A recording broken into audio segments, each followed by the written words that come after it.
é que não pode haver conjunção carnal de jeito algum. E, por outro lado, é preciso obrigar-se a vítima a praticar, a vítima pratica ou permite que com ela se pratique. Então, pegadinha de concurso. Obrigar a vítima a presenciar ato libidinoso. Digamos que você, o agente amarre a vítima, coloque ela ali sentada num sofá e a obrigue a presenciar um ato libidinoso. Caracteriza atentado violento ao pudor? O que você responderia? Não caracteriza, né?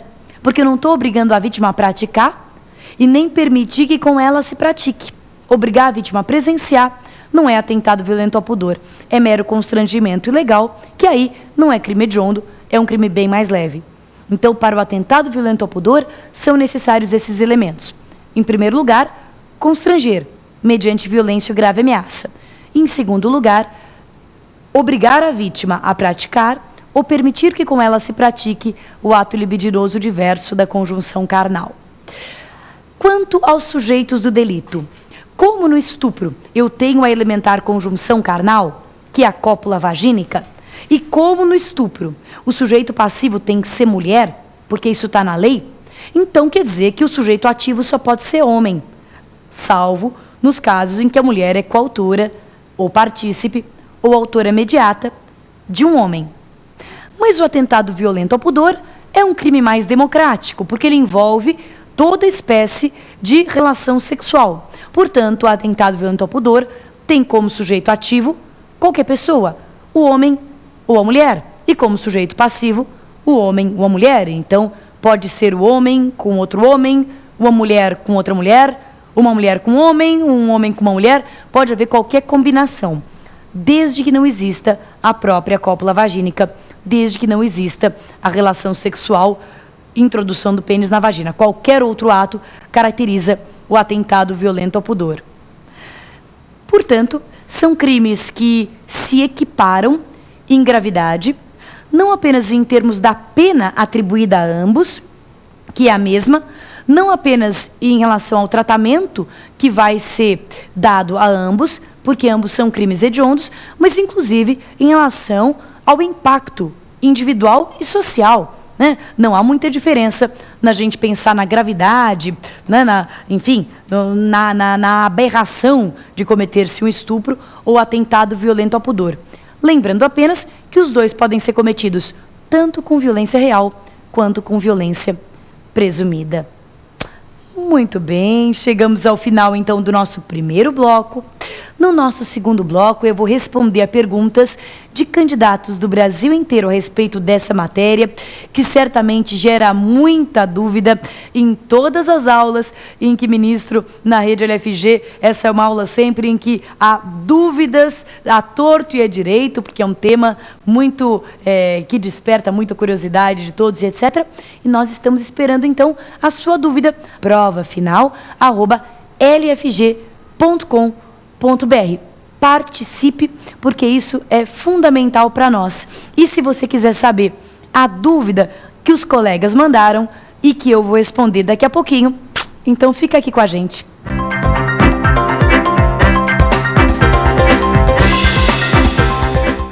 Agora que você já aprendeu toda a matéria teórica a respeito do estupro e do atentado violento ao pudor, certamente surgiram muitas dúvidas. Se você quiser mandar a sua pergunta, você já sabe. O nosso e-mail é provafinal@lfg.com.br. provafinal@lfg.com.br. E agora nós vamos ver o que os candidatos do Brasil inteiro querem saber a respeito dessa matéria. Vamos lá? Professora Patrícia, o estupro é crime hediondo? Nós acabamos já respondendo essa pergunta parcialmente durante a aula, mas a pergunta aqui do colega merece uma resposta um pouco mais profunda. É sim, é crime hediondo, tanto o estupro quanto o atentado violento ao pudor. E por isso tem todo aquele tratamento mais severo que a lei de crimes hediondos dedica aos crimes taxados, rotulados, etiquetados como hediondos. Acontece que existe uma grande controvérsia doutrinária e jurisprudencial a respeito do estupro e do atentado violento ao pudor cometidos com violência presumida. Violência presumida, você já sabe o que é. São aqueles casos em que não há violência de fato. Pode até ser que exista o consentimento da vítima, mas esse consentimento é considerado inválido, ele não vale nada para o direito penal.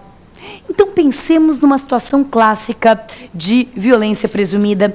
Pensemos que uma menina de 13 anos de idade, já com vida sexual ativa, já não é mais virgem, não é o seu primeiro namorado, e ela, com consentimento dos pais, com a conivência de toda a família, ela mantém conjunção carnal com um namorado ali de 18, 19 anos de idade, que quer casar com ela, que tem boas intenções. Pois bem, esse rapaz de 18, 19 anos de idade comete, pelo menos aos olhos da nossa jurisprudência majoritária, estupro. O estupro com violência presumida diz que o consentimento da vítima não vale nada. Portanto, o fato da vítima, dos seus pais terem consentido, não quer dizer nada. Ele responderá por estupro. Agora, esse estupro deve ser considerado crime hediondo? Essa é uma outra pergunta. Existem duas posições a respeito desse tema. Vamos olhar um pouquinho para elas e aí você tira a tua própria conclusão. A primeira posição diz o seguinte: é crime hediondo por duas razões. Primeiro, por uma razão legal. A lei não distingue o estupro com violência real e o estupro com violência presumida. A lei não diz que um é mais grave ou menos grave do que o outro. A lei não diz que um terá uma pena maior ou menor do que o outro. Portanto, o estupro, mesmo que seja com violência presumida, é crime hediondo. E o argumento hoje majoritário no STJ é um argumento, inclusive, de cunho político criminal. E tem até um certo sentido. O que se diz é o seguinte: imaginemos agora não mais uma menina de 13, imaginemos uma menina de 5, de 6 anos de idade. A questão é que o abuso sexual sofrido ali na tenra idade, mesmo que não haja violência real, o abuso ali de uma criança pequena pode gerar sequelas psicológicas muito mais duradouras e severas do que um estupro com violência de uma mulher já madura. Pensa que se uma menina de 3, 4 anos é ali levada a condutas sexuais, aquilo pode causar nela um trauma tão profundo que vai ser difícil, inclusive, ela lidar com aquilo no futuro. Ela não vai sequer se lembrar do que aconteceu e, não obstante, vai ter as sequelas do que aconteceu. Quer dizer, é um trauma ali na raiz da formação da personalidade do ser humano. E por isso, o estupro com violência presumida deve ser considerado hediondo, sim, porque ele é inclusive mais grave do que o estupro com violência real. Se uma mulher de 19, 20 anos de idade é estuprada com violência, ela é amordaçada, ela é espancada, é claro que isso gera um trauma, mas é um trauma com o qual uma mulher madura já tem recursos psicológicos para lidar. Ela sabe o que lhe aconteceu, ela sabe que não foi culpa sua, ela vai procurar a ajuda da família, ela vai procurar fazer uma terapia. Então, uma mulher mais madura, quando sofre uma violência sexual, tem recursos para lidar com aquela situação muito mais sofisticados do que uma criança. Essa é a primeira posição. E é a majoritária na jurisprudência hoje. E é a que você deve assinalar se isso cair num concurso público, sobretudo numa prova de primeira fase que não permita você se explicar. Se cair, estupro, mesmo com violência presumida, é hediondo. Mas há uma corrente que entende que não. Há uma corrente que entende, vamos pensar aqui, não no caso da menina de 3, 4, 5, vamos voltar para o exemplo da moça de 13. Pensemos numa menina de 13 anos que já tem vida sexual ativa. Ora bem, essa idade de 14 foi fixada lá na década de 40, quando a vida sexual das moças se iniciava bem mais tarde. Hoje, uma menina de 13 anos Pode já ter vida sexual ativa, pode já ter tido parceiros, enfim, não é